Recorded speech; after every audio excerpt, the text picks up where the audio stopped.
साथियों, आज बालाघाट लोकसभा चुनाव की मतगणना थी, जिसमें बालाघाट लोकसभा के बरघाट विधानसभा क्षेत्र में बूथ क्रमांक 88 में एक बड़ा ही विचित्र घटना घटी।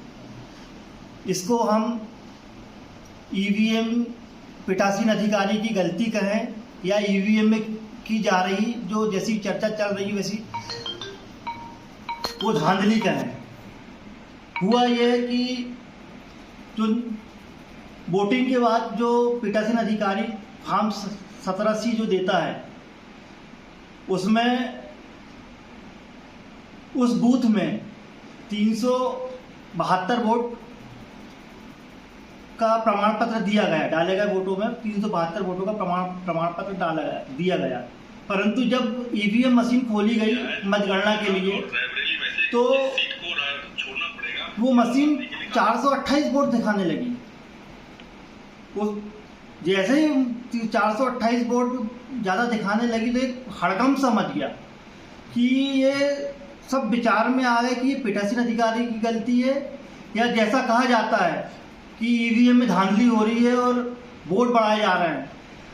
अगर हम इसको जोड़कर देखें कि जो चुनाव आयोग ने चुनाव होने के बाद जो 5 से 7% जो मत बढ़ाए हैं, जैसे आरोप विपक्षी दलों ने लगाए हैं अभी तक, और इसको लेके काफ़ी चर्चा भी हुई है और सुप्रीम कोर्ट तक ये मामला गया,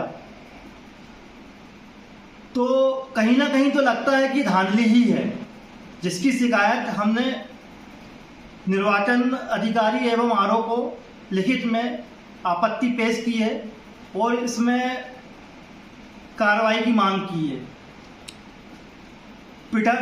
आरओ द्वारा हमें संतुष्ट करने के लिए कहा गया है कि ये मशीन को भी हम सुरक्षित रख दिए, ऐसी गणना नहीं कर रहे हैं, परंतु जब आवश्यकता होगी और जब वोट कम पड़ेंगे और ऐसा लगता है कि ये वोट निर्णायक हो सकते हैं तो जब वो मशीन खुलेगी।